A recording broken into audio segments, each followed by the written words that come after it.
Hi, everybody. My name is Martje from Revex, an Apple company. Thanks for having me here today.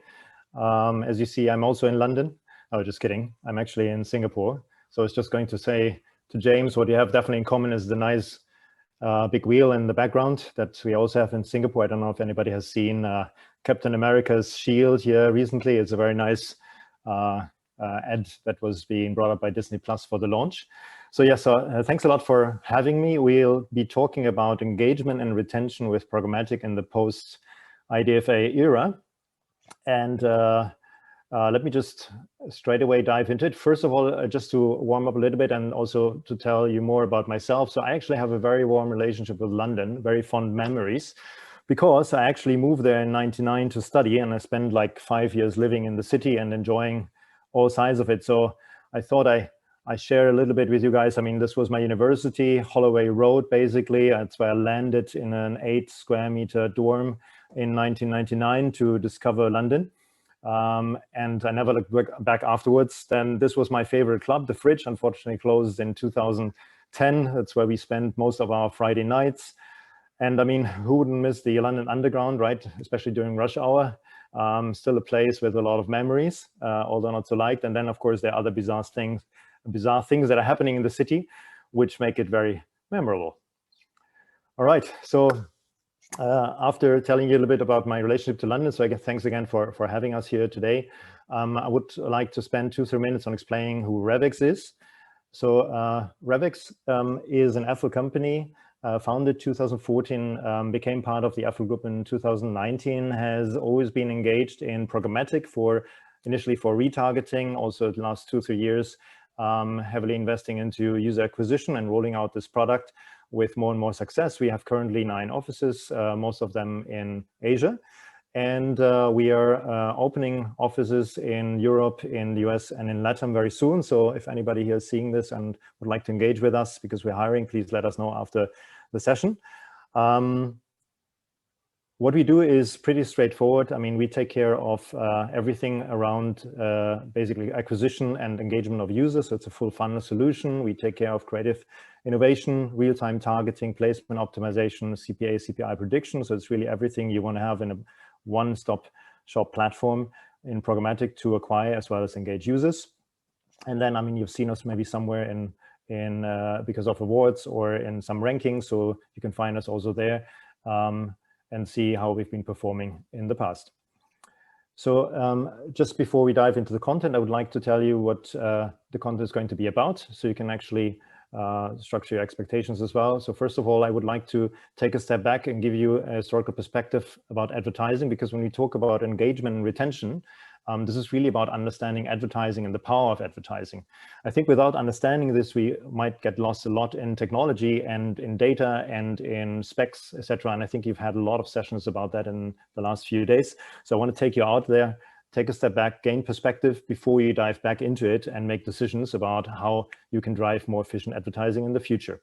Then I'll address the impact on iOS on the existing advertising landscape as much as this is possible, because effectively we haven't seen the full impact yet, or we're going to see it very shortly, most likely, if Apple continues to roll out 14.5 with ATT as expected. And then we're going to look at measurement options, because anything that you have learned about measurement options in the device ID world will not work anymore in the non-device ID world. So I think we have to address this, because that will determine how you allocate budgets in the future and how you structure your campaigns. And then we'll look into audience engagement and targeting strategies that you might want to deploy in the future for the non-device ID world. All right, Paul, James already mentioned, please don't miss the poll. I would like to use your input later on in one of the chapters. So please give your input there. Right, gaining a historical perspective about advertising. I think many of you do not know this guy. He's been pretty famous in the past. His name is Bill Bernbach, one of the founders of DDB. And he said, 100 years from now, the idea is still going to be more important than all the technology in the world. And you'll see later on that this has actually some truth to it, because ultimately technology is there to deliver and basically to make to spread the idea, right? So if you think about looking into the past and thinking about newspapers, for example, yeah, very famous medium, right, before actually radio and television came up. And I mean, I'm not sure how many of you have bought a newspaper in the last 5 years. I can't remember the last time I bought one.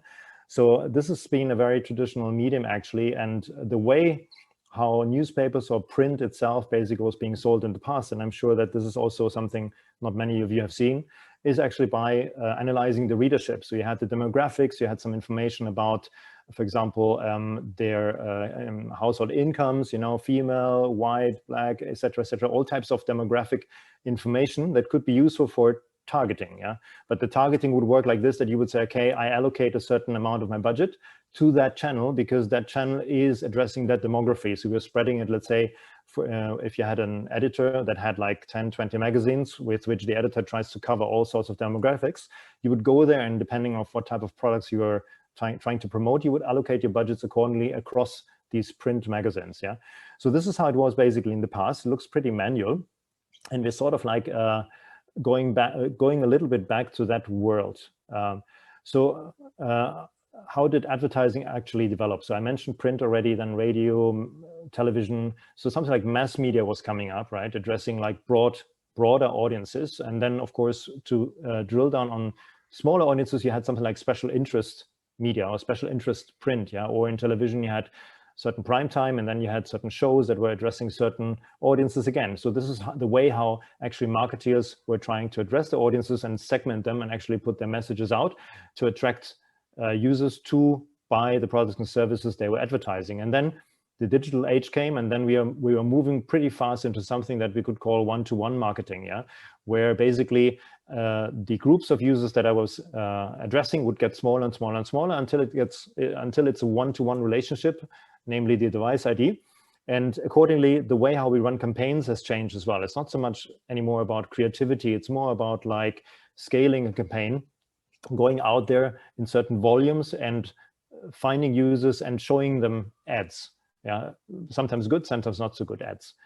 So what happens, of course, I mean, if you see this development, what has happened inevitably is the consumer became at some point unhappy. And they were striking back. Yeah? They were saying, okay, I mean, I'm seeing ads here, I'm seeing ads there, everything is full of ads. Yeah, how do I get rid of these ads? Because I'm actually only interested in the content, right? So the ad blocker became famous. Yeah, some people were using it, and suddenly there was a growth from 2013, 2014 onwards. And basically, ad blockers were blocking the ads on behalf of the users, and sometimes they would be whitelisting publishers if publishers paid. Yeah, so this became a huge conversation about whether this is ethically correct, right? I mean, but then the ad blockers were saying, well, we're just protecting the users, etc. So it was a bit of a forth and back, but it was quite a disruption because, of course, many publishers were living from monetization through ads because content was in the internet always free, right? And this is also something that maybe the newer generations grew up with free content, right? If you think far back, I mean, content had to be purchased, right? You were purchasing a newspaper, purchasing a magazine, etc. So things were not free. But with the free internet and the free content, advertising was the fuel. Now, other things came up like GDPR, CCPA, to basically make sure privacy is being protected. And of course, all of this was is a jeopardy for advertising revenues because everything was focused on distribution of ads en masse, right, into a one-to-one relationship, right? Then the next thing was the cookies deprecation. Safari announced it. Some stock listed ad tech companies lost 20-30% value after this announcement because it became clear that, of course, the one-to-one targeting for advertising would become less efficient, right? And then finally, we have arrived to iOS 14, which is kind of like today or now, where Apple says, okay, I'm going to protect my users in terms of privacy from being tracked across different apps.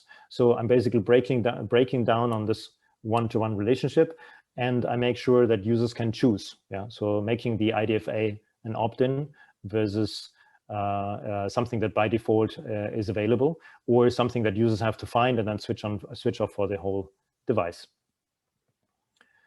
Right. So once this rolls out, and we still don't know exactly when it's going to roll out. I mean, we do all types of bets. Is it like end of March? Is it beginning of April? Is it maybe not rolling out with iOS 14.5 because somehow the industry is still not ready, supply is not ready, MMPs are still changing things, advertisers are scrambling. So we don't know exactly when it's going to roll out, but when it rolls out, what will it do? We don't know yet for sure, but what we know is the following. What can happen? Mobile ad spend 2020 looked roughly like this. So 250 billion. And then if we split this by OS, you see it's roughly 50-50. So what here is in question is actually this proportion of what has been spent last year. Will this be spent the same way, or will it be spent differently, or will advertisers even spend more? Because ultimately, behind iOS devices, I have users that I want to address, that are users I want to acquire, that I want to re-engage, where I want to do branding campaigns to be top of mind. So all of this persists, right? What stops to persist is the mechanics that had been used to actually address these users, right? And that money that you see there was being spent based on these existing mechanisms. While when we look at Android, where the majority of users is available on a deterministic basis through a device ID, we can probably expect that this amount will just rise, but the techniques and the ways how the money is being spent on Android is probably going to be roughly the same. How does it look like when we look at the global landscape in terms of markets? Yeah, so I just drew this up in terms of showing, okay, these markets are actually large markets and they have a larger iOS proportion. So you can now make some numbers and understand also in relation to the previous slide, which markets are impacted. So let's say if you're an advertiser that advertises a lot in these markets, then you have to rethink a lot how you spend your budget. Versus if you're advertising in those markets that I've just put in with the white background, then there the iOS population is rather smaller, and maybe there you can still operate mostly in your old ways and kind of wait a little bit how you see how the industry is dealing with this challenge and which type of methodology you want to adapt in order to allocate your budgets. So how do we need to look at measurement options? I was mentioning before already, the way how you were measuring before will not work in the device ID-less world, right? So one proposition could be, okay, let's make users opt-in, right? The whole thing rolls out, and then actually, which is probably, or let's say we could say it is an advantage. Users are not anymore becoming LAT on the entire device. Now it's going to be selective app by app, yeah? So you could think, hey, a good app gets consent, and a good app that is for some reason not worth the consent does not get consent, yeah? So how do I actually explain this now to the user suddenly to say, hey, you know, you are able to give consent, yeah? And please give me consent. Now, we know that Apple has this ATT prompt. There's an idea circulating, well, it's not a new idea, but something that might become very valuable is sort of to say, okay, if I do user acquisition, yeah, so I attract a new user for an install, then basically the UA ad directs the user first to an M web page where the value proposition is being explained. We all know, I mean, how often we have opted in with WhatsApp, with Google Maps, with all types of services because we knew, hey, they need our location data, or they need whatever other data. They need access to my address book because otherwise I can't connect with my friends. So anytime we had a choice to make, most of us, or probably all of us, because we're all using messengers, have opted in, right? So it's a matter of value that we perceive, that we get when we opt in versus trading it with my privacy, which is my address book, right? Which is, I think, very valuable to all of us, right? You would just give up my address book, and Telegram, WhatsApp, Signal, everybody has it, no? So yes, we are ready to do this, but we need to understand the value. And a mobile web page that is in between before redirecting to the App Store could help making this value proposition visible to the user. Then what is this? Well, this is just the prompt that basically would make most people, according to surveys, opt out, right? I mean, tracking across apps. Okay, this doesn't explain me a value proposition, but this is coming up if I do not have any chance to explain the value proposition. This is what is coming up, and survey shows like 80–90% of asked people would say, okay, I'm opting out. Then we're losing basically the ability to track deterministically. Yeah? What Google has been talking about is the sandbox. Yeah, this is a more probabilistic approach where users are not anymore available one-to-one, but you're grouping users into audiences that then should be valuable for advertisers. So it's not anymore one-to-one, but it's also not mass media. It's more like groups of interests. So Google has is pursuing a bit of a more friendly approach. But what we know from this is that ultimately we're going to be somewhere between campaigns where we can apply deterministic tracking and others where we can apply something like probabilistic tracking. It's going to be a mix. Now, this, of course, you've seen the last days and also the last months and weeks, etc. I mean, is SKAD network. What I want to say here, I mean, this is like, I call it SKAD 1.0. Maybe it's already 1.1 because there have been iterations made, but the whole thing is really, really complicated. Yeah, you look at the flow. I mean, everybody has learned in the meantime how this works, but it is just not what we are used to use when we think about the MMPs that are now dominating the ecosystem, providing services that are very advanced. So I call this like back to the future, right? It's something like we're going like 5-6 years back in development of measurement through an MMP. Apple monopolizes basically the MMP space. Says, hey, you're just using my MMP and I'm forwarding data to everybody, but it's a system that is sort of not ready. This is something you've seen as well. I mean, there's some data that is being sent back with a postback, and what is very valuable here is the conversion value. I want to know exactly what the user was converting on. And the problem here is that I can define a lot of conversion values. So every app can define their own conversion values. We know this is 63. We know if a user moves up the hierarchy of conversions from one stage into the next stage, the attribution window resets to kind of like 24 hours. So the time that you can get actually information can be very, very long, depending on how you define this list. And ultimately this leads to a lot of confusion, right? I mean, so you have to understand how a SKAD network works. Everybody has to register there. It's monopolizing the space. You have to rely only on one source of truth, and then you have to configure all your events. So this is highly, highly difficult. So I think everybody, and that shows also in the readiness of the entire industry, let it be supply, let it be any other ad tech player, nobody is fully ready. That means if this thing rolls out immediately, scale is a problem, right? So I think I would say until, I call it, this confusion settles, and until Apple also is improving the system, is probably taking another 6 to 12 months, right? And in the meantime, we have another problem here, which is fraud, right? So I'm just listing down like 5 very basic mechanisms how to prevent fraud. There are many, many more, right? But the complexity of SKAD network basically opens the door widely to fraud, right? Fraud from the supply side, but also fraud from the vendor side, because ultimately the advertiser is left with less data points they can leverage. And of course, for example, these two that are dependent on device ID. So only with a device ID and with timely measurement of events, I can actually optimize for post-install engagement or understand whether there is actually no action after the install, right? Because it's a fraudulent user or non-existing user, or databases I have created to actually list device IDs which are fraudulent. I cannot use that either. So I'm losing actually out on fraud prevention, and that means the likelihood that advertisers are losing budgets because of fraud is actually increasing with a new way how Apple is implementing and imposing a SKAD network. So what are we left with ultimately, or what do we have to do? Well, what I said before is, well, traditional uplift tests don't work in LIT because they're all dependent on device ID.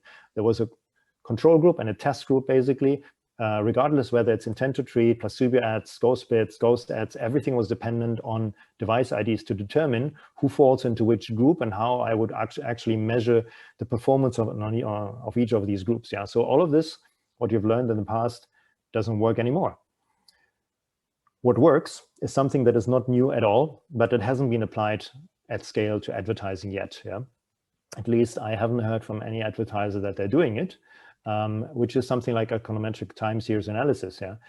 What it does is simply over time, so this is like a GDP per capita analysis, for example. So you see there's like decades of years, basically, where basically different countries were being tracked, and then you can do this as in historical analysis to say, okay, I see a dip here in the treatment group. What happened to the treatment group and what did not happen to the control groups? Okay, this has been the factor that actually impacted that decline or increase in the curve, basically. So what you do is basically you have something you want to test, and you find groups that can correlate basically with the test group. So let's say if you have a country, let's say you want to compare a campaign in Germany, and you're taking France, Italy, and the UK, as control groups, you can do this, but you have to understand what the correlation before was, meaning like how have they behaving in the past on a neutral basis. Let's say no campaigns at all at the moment. What was the organic baseline, for example, or similar campaigns, similar spends before, what was the correlation? And then you also have to understand, are there any seasonalities? Are there other things you have to factor in? So you're building your model around this, and then you would say, okay, now I'm launching a campaign in Germany, but not in the other countries, and I'm comparing this against. This is actually something this sounds very simple. The problem, I think, here is, or the major problem is time. You want to do this fast, right? You don't want to do something that you're analyzing over months or years, right? You want to analyze something over days and weeks, and then you want to take action because you're planning your budgets at least on a monthly basis. At least that's how it's been in the past. And now suddenly you're there and you need to iterate, you need to get results. And we all know that there are campaigns that can create short-term impact, and there are campaigns that are creating long-term impact. Yeah, just if you think about attribution windows, is it 24 hours? Is it 7 days? Is it 30 days attribution windows? Yeah. Why do we have these attribution windows? Because depending on the app product, we are thinking that certain actions take place only after certain times. So for example, travel. Okay, I've seen the travel app, I've engaged with the app, and ultimately I'm booking 14 days later. Yeah? Shopping can be very spontaneous. Yeah, food delivery can be very spontaneous. A game, maybe in-app purchase can be very spontaneous, but maybe like registering on a finance app, maybe that takes again longer. So we don't know exactly. Yeah, or making purchases for daily item versus maybe shopping for fashion. Yeah, maybe for fashion I also need more time to see the collections and make up my mind. Yeah, so you have different time frames of conversion. Right, and if you think about these models, how do you actually build a system, or how do you create a system for yourself? And advertisers will have to do this for themselves, because every advertiser has sort of like different products, work with different channels, right? So you have to find a mechanism where you can find where you can create a treatment and control group, or treatment and control groups that you can compare against each other. And then you have to find a modus operandi where you say, okay, what are my baselines? Which channels do I test and how do I test them, right? Because you cannot only test one channel and then another one, but maybe you're testing several channels at once, yeah? So it's like you're sending 10 people out to the field, right, for 4 hours. Yeah, and then you would say, okay, if I let that person number 2 work 3 hours longer, how much more output would that give me, right? Because you have to pay by hour, yeah? And then you say, okay, now I'm scaling that person back to the 4 hours, and then I'm scaling up another person, you're comparing this, yeah? It's a little bit like this, yeah? And now, if you think about your mobile advertising, I mean, you have tons of channels you're deploying, right? So you have the Suns, you have programmatic players, you have ad networks, right? So how do you basically generate a setup where you would be able to tune it up and down and understand the impact as well? Because you are the only ones that can measure the impact on the back end. So what I'm saying is we're taking all the tracking out, you disregard all the tracking, you disregard the chaos of Ask Ad Network. You're just saying what I put out in the front, yeah, and when they do their job, and I give them money, they do their job, they put the ads out for me and the target users, does it give me actual revenues and profits on the back end, right? Because that's only what counts. That's true incrementality. And that true incrementality is not dependent on measurement. What matters is what your channels are doing for you in the front end, and it needs to show in the back end, right? This chart I was basically putting out because we do not have only mobile advertising. We have advertising on the web, or we have out of home, we have connected TV, we have print, we have tons of different channels, right? And they all play together. And also, this is something I have not really seen from any of our advertiser clients in the past. Nobody tackles this really comprehensively, because I think everybody has been settling on the last click attribution work because it's comfortable, it's fast, it's kind of like, you know, you can take fast action, you have something to show.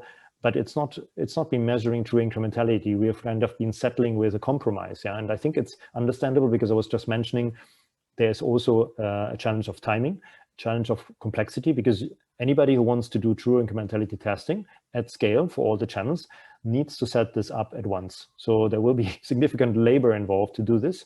Once it's done and the system is up, I think it creates a lot of benefits, because you will truly understand how your budgets are performing. Right, now we're coming to this part, which is actually how to look at audience engagement and targeting strategies. By the way, the poll has run through. James, I don't know if you can give me like something like how much yes, how much no proportion.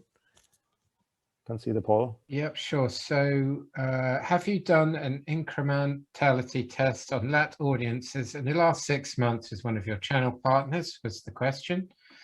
And the answer is 18% yes and 82% no. All right, good. So let me just comment on this one. So whoever hasn't done a test, there's some logic. So I don't know why you guys have not done a test. Maybe you didn't have time. Maybe you felt it was too early. Yeah, maybe there was no need to do it right now, right? But on the other hand, I've just been mentioning, and you know this as well, when you just listen around and you read about the still ongoing preparations, people are not ready. LAT traffic is not even yet available at scale, right? It's somewhat available, which means if you really want to test, you actually got to wait until it rolls out. You got to see whether your suppliers are ready or whether programmatic supply is ready per se, so that actually LAT campaigns can scale. And also the CPMs will level, right? Before that, it was a niche audience. Nobody wanted to bid on it. CPMs were low. So what I'm saying is that, I mean, we've seen in the media, like a lot of drums being played around testing and successes in LAT testing. I think I saw things as early as September last year. And September last year, I mean, nothing was there, right? Nothing, SKAD network, nothing was there. So how do you even test on LAT? And when digging deeper, I started to understand that some advertisers were testing and they were using fingerprinting. So they were targeting niche LAT audiences with cheap CPMs and then using fingerprinting to understand, based on old style device ID based methodologies, whether they would be creating an uplift. And of course, these results are meaningless because, again, CPM prices that you had maybe last year will not prevail. They will go up and they will level or even become more expensive, right? Because maybe in the future we have actually more campaigns than right now to engage iOS users. And then if you really want to understand whether there's incrementality, you cannot rely on fingerprinting or anything that is kind of like mirroring the device ID, because in LT we don't have a device ID. So having said that, I was just interested to understand, but be ready to test again. Based on true incrementality models that would work for LAT once the rollout is actually happening and supply is available at scale, and users have also in their majority, if at all, moved into LAT. Right, I was saying, sorry, I was missing the joke. I was saying like, okay, what can we do? You can hire Ronaldo, right? So that's one strategy. Then you're getting attention, right? And what I found really sweet on this ad, thanks Shopee for borrowing this. It says Cristiano Ronaldo, international football player.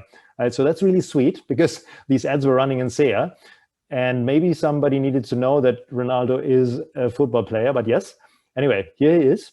But the main message about this ad is actually the following. This is an ad that could be a UA ad, that could be a re-engagement ad, that could be a branding ad, could be any of it, right? It has its trigger. I mean, it says 9/9 Super Shopping Day, right? It has its appeal. Of course, in this case, it's a celebrity. I know not everybody can hire a celebrity, especially not Ronaldo. But what I'm saying is this ad works in any of the directions. And this is the world that we're looking at. If we have LAT, we don't know, is this somebody who has the app installed, somebody I'm acquiring, I'm re-engaging, yeah, or will I just have a branding impact on that person, right? But this is the way how we should think about creative innovation. We should make ads more versatile so they can address all of these people, because every impression that goes out is potentially addressing any of those use cases. Yeah. What I also want to stress is the following when we think about bringing ads out, yeah. And this is a nice quote I'm borrowing again from the late Bill Bernbach. Nobody counts the number of ads you run. They just remember the impression you make. It is incredibly important, yeah, especially when we think about Apple enabling view-through. So before that, view-through attribution was not being enabled. Now it's enabled, but then there's no real clarity about how well it can be measured, et cetera, et cetera. But I think what we know is the following as well. We have a lot of different ad formats out there. And we also know that users felt spammed with ads before, right? So this was one of the allergic reactions they had. Okay, I'm getting spammed, and then I don't even like the ads, and then they seem to follow me on top of that, right? So we have to make good impressions in the future as advertisers. This is one of the core initiatives I think we should undertake, make advertising much more attractive again, right? And this goes along with quantity doesn't count as much as quality, right? So does it count that I'm shooting out 10 of these small banner impressions out to users and they're all the same and it's kind of boring and it's kind of repetitive, yeah? Or should I focus on designing, let's say, freer creatives, maybe larger, more engaging, interactive formats to make sure I make an impression on the user, right? Because as we know, branding works, right? And branding also leads to UA or engagement, yeah? So again, it's all in one, and we have to make good impressions in the future. One format also, just wanted to show a little bit of data here. I mean, one format that is of course on the rise is video. Video in the past used to be like more niche format, extremely expensive, etc. But now, I mean, as more video inventory is available, more budgets are going into video, and video is more engaging. Yeah? And of course, if you think about TikTok, which is just videos, short videos, right? I mean, people love this, right? They love short videos. They love to be entertained. Yeah, and it's a much more beneficiary ad format than something that is simply static, no? Right, I just wanted to show this one as well as an example, because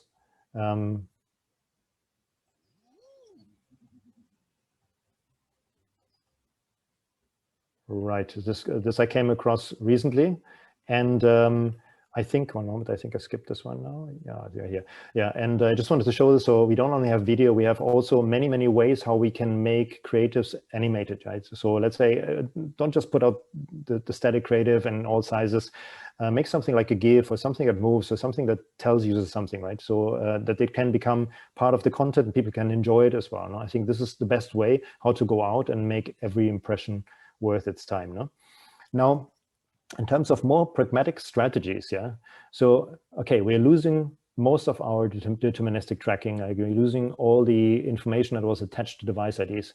Now, in the next, let's say in the next months, how do we deal with this while we are, let's say, thinking about is SCAD network getting better, or can I implement within my own team or within my own company advertiser, can I implement something like more sophisticated incrementality measurement that takes into consideration impact?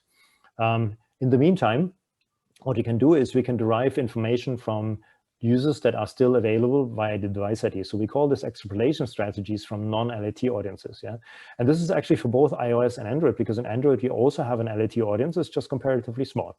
Yeah, so in iOS the LAT audience is going to be larger, but there's still probably going to be an audience that we can deterministically analyze. And then we can see, I mean, from that part of the audience, how are users behaving, how are they performing, and I can extrapolate this into LAT audiences. How can I extrapolate this? Well, I can only extrapolate it through supply signals, yeah, which means I'm building something like supply lookalikes, where I would say this type of combination is working out well for me, and I will try to target it similarly. I will try to target similar inventory on LAT. Yeah, so this is not fingerprinting, it's more like a more granular supply targeting. So we're certainly using models today that are analyzing supply performance, like CTR or conversion rate performance on supply, set ROIC formats and so on. So we have all this information already, but I think this type of extrapolation we haven't done yet, because it's very specific to campaigns and audiences that I need to address from advertisers versus a broad analysis of the supply quality that we're receiving through programmatic.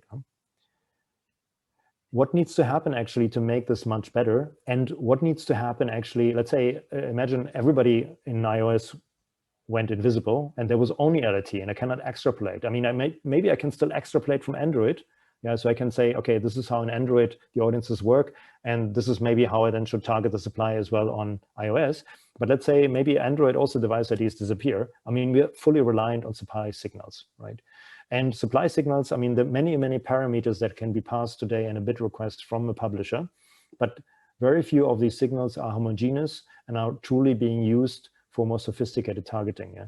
So what we need to do, and what supply or what publishers need to do to help the ad tech ecosystem to basically analyze the supply quality better and use this more for targeting, where then we are talking not about deterministically following users, but actually making sure I'm buying the right impressions, right? So it's more like session-based. The publishers need to make more supply signals available to us than they're doing now. So this is work they have to do.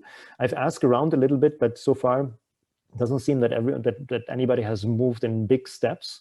So I guess the rollout of iOS 14.5 and ATT needs to happen first, and then we'll slowly, gradually move into a stage where probably the information in the first place will be more homogeneous. So that means instead of 5 to 10 to 15 data points that we're using today that are maybe homogeneous, maybe we're getting like 20, 25, 30 data points that are already existing just in a homogeneous matter, so I can use them for targeting. Yeah, and in the future, maybe we're adding more qualitative information about the impression and in which context the impression can be found. Because I think everybody speaks about contextual data, but when we go deep and we try to understand how much contextual data is there actually, it's still very superficial. All right, so just to wrap this up, I would advise everybody, take a step back, right? I think everybody has been in this for months and months in tons of webinars and tons of presentations, and everybody how to implement Cascade Network and so on, do your homework, etc., etc. But I mean, let's take a step back. Let's lose the panic, right? And think about advertising and what is in the core of advertising, what makes advertising really, really good. What are the goals of your brand? We all have a brand. Every app is a brand. It's not just a product. There's also a brand there, no? How do we bring this into the forefront? How do we make it attractive and memorable, right? Then understanding the impact of iOS 14 and LAT on particularly your business versus like the whole world, because maybe you find out that you can tweak it, kind of like iterate on it, right, for your own business to minimize impact or to find new solutions for your business as well, right? Then evaluate measurement options, yeah? So keep in mind the measurement options that you knew from the past will not work in the future, except if you blindly follow Cascade Network and everything that comes out of there. But I think it seems to be clear that you probably won't be able to rely on it, right? Because as you see, it's too complex, it's too unready, right? And it bears a lot of risk, respective fraud. Then test media mix optimizations with your channel partners. So you need, on one hand, your channel partners to collaborate, but you also need yourself to collaborate in the sense of you need to set up a system that enables you to do this A/B testing, setting up these control groups, checking backend data, and doing this over and over again in a simplified manner. So if you don't find a setup where you can do this fast and simple, you won't do it, right? You will say, oh, God, too tedious, you know, let's just go for, I don't know, for the big ones, Facebook or Google and so on and so on. Yeah, but you will lose out on all the other opportunities you have, and you're actually also not even measuring Google and Facebook properly, right? So you want to think about how you are testing your media mix properly, so you are basically ready for long-term success. Yeah, get creative when thinking about addressing your users. Yeah, these users are consumers. Yeah, and we should all be thinking consumers first. Advertising was maybe not thinking consumers first; they were thinking advertisers first, getting out there first, hammering down on users with as many impressions as possible, right? And that's not what we should do. And this is a good moment to basically change the way how we operate, right? And becoming more creative again, and ultimately making advertising much more enjoyable for our consumers. And that means to make a lasting impression for your brand that helps you to drive long-term value for both the consumer as well as your company. So thank you very much for paying attention and for joining the session. Please do not miss our Dr. Revex offering, which is basically that we are offering a health checkup for your app. So this is a full-scale session about anything you need to understand about your app, how you've been running campaigns, anything where we can advise, share opinions. We would be honored to be part also of the mentioned setup. So if you went into like setting up something like a proper media mix, incrementality, measurement setup, we would be honored to be part of that and to test with you as well. So let us know. And yeah, again, thank you very much for joining this session. Okay, thanks, Marcia. Maybe you want to stop your screen share. We've got a question here. So Irina Dan is asking, are clients going to start receiving two kinds of reports depending on whether the attribution was done with device IDs or without? Two types of different reports, whether the attribution was done with device ID or not. In terms, okay, I'm trying to understand the question. So if you have a user that is there with his or her device ID, it's a deterministic last click attribution, which basically your current MMP is just measuring for you as before.